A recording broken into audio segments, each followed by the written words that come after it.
All right, ladies and gentlemen, first weapon guide of the new season, and we're starting out with a banger. If you are looking for a Funnelweb / volatile round weapon, but for Solar 3.0, well, look no further. The weapon we're going to be looking at today, with the right roll, the God roll, is an absolute powerhouse, and it's available for everyone, even if you're a solo player. I'm officially dubbing it the Solar Funnelweb. Now, you all know the drill. If you're new, and only if you enjoy my videos or find them useful, then feel free to subscribe. I'd appreciate it. All right, let's get into it. Now, the weapon in question is none other than the Calus Mini-Tool. Now, you might be thinking, wait, isn't this like the second time that they've reprised this stupid thing? And well, yes, you're right, but that's just Destiny 2 for you. Now, I'm gonna go ahead and throw up some stats on screen of this weapon versus Funnelweb. As you can see, they're essentially neck and neck on just about every stat. Not too surprising, however, considering the Calus Mini-Tool is a 900 RPM SMG, which is the same as Funnelweb, but like I hinted at earlier, it is solar. Now, unlike Funnelweb, where you have to just hope and pray for a god roll to drop for you, this weapon is fully craftable and, of course, has access to enhanced perks. It's going to take you 5 deep sight resonance extractions, aka red borders, to unlock its pattern.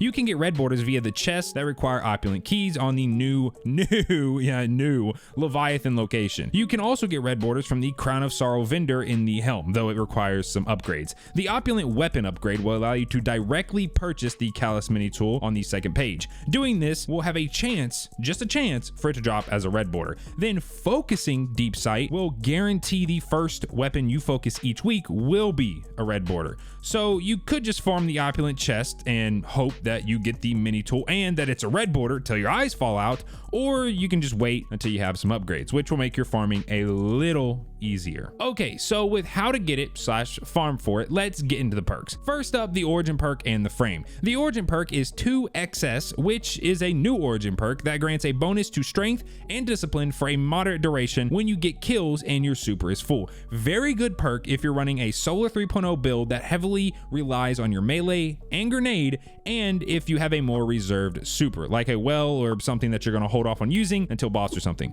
Then for the frame, stability if you're on controller, and range for M and K. Okay, so for column 1, you have 9 barrel options. I'm not going to bore you by reading them all off because they're pretty standard, but just know that if you're on controller, then you want stability, and if you're on M and K, then you don't really need stability, so just go with range. So for controller, I'd normally recommend pretty much all the stability perks, doesn't really matter, but for this weapon, I'm saying small bore, a bump to stability and range. Calus's Mini-Tool's range stat is on the lower side, so you're just trying to bump that up. Then for M and K, you all know I'm crazy and love full bore, but any range perk will really work, whatever one that you prefer. Next up, column 2, you have 7 mag options. Just like column 1, they're all pretty standard, and I'm going to be upfront and tell you that what you want is accurized rounds. Nothing else in this column really screams, hey, I'm better than accurized. Like I mentioned, this weapon is lacking in the range department, and accurized is going to help it out massively. You could probably make an argument for like flared magwell due to this weapon not having a classic reload perk in column 3,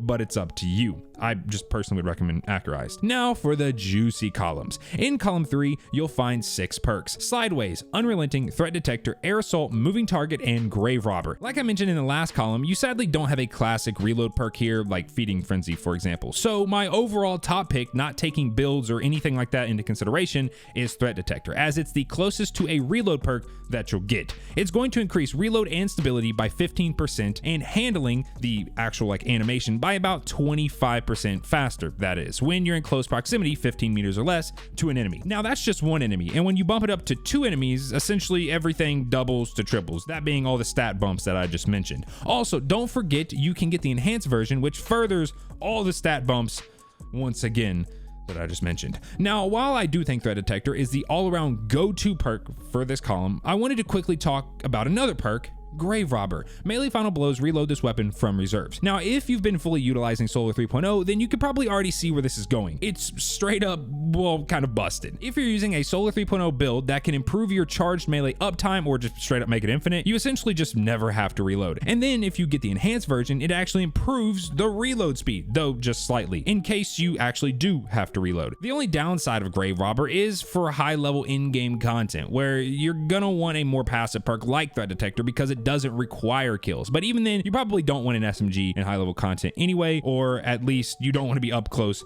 and personal. So yeah, maybe like Sideways or Moving Target for high level content, but it's up to you.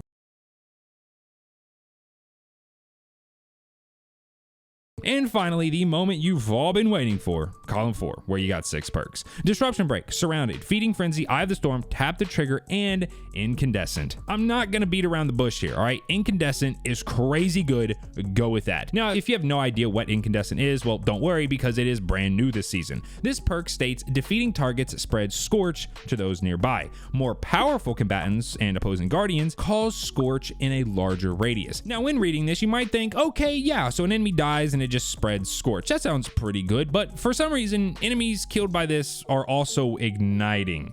Now, I've reread this perk and the definitions of both Scorch and Ignitions multiple times, and I have no clue why enemies are igniting. Like, nearby enemies are still being scorched, but that's after they get a good portion of their health taken away due to the Ignition Blast. Now, I thought maybe there needs to be an Ignition for Scorch to be released, but when you look at something like Warlock's Phoenix Dive with Heat Rises, it spreads Scorch without an enemy igniting. Maybe the Phoenix Dive itself is the Ignition. I don't know. I thought maybe it was my subclass or mod, so I stripped everything off and used a different subclass, and it was still doing it. Nonetheless, this perk is igniting, or at least doing an ignition-like effect and scorching enemies, which can then lead to them igniting and spreading more Scorch. You can see how this is starting to resemble Funnelweb with volatile rounds, constant explosions being chained off one another. Whatever it is, this perk on this weapon, even without a build, enables some crazy add clear potential. I've been using a super basic Warlock build that consists of Phoenix Dive, Incinerator Snap, Healing Nade, Heat Rises, Touch of the Flame, Ember of Ashes, Ember of Torches, Ember of Eruption, and Ember of Searing.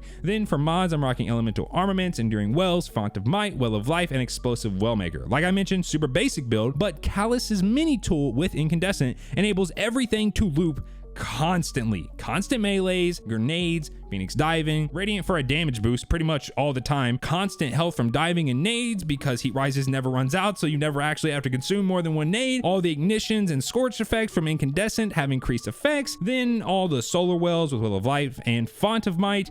It's pretty insane. And like I mentioned, all of it is enabled by this one weapon with this one perk. And I threw this build together in like 20 minutes of just staring at my screen, and it works phenomenally well. So if you spend more than that, you're probably gonna come up with an even better build that this weapon is going to enable. But that is the Calus Mini-Tool, an amazing weapon with an absolutely broken perk. This weapon has landed a pretty much permanent spot in my energy slot for the remainder of this season at least. But let me know what your thoughts on the weapon are down below. Have you gotten the god roll, or are you an absolute animal and have already gotten its pattern and started crafting? Also, if you have any builds that this god roll fits into, then let me know. All right, give me all your opinions down there. With all that being said, if you enjoyed the video, then feel free to drop a like, and I'll catch you all in the next one. Peace.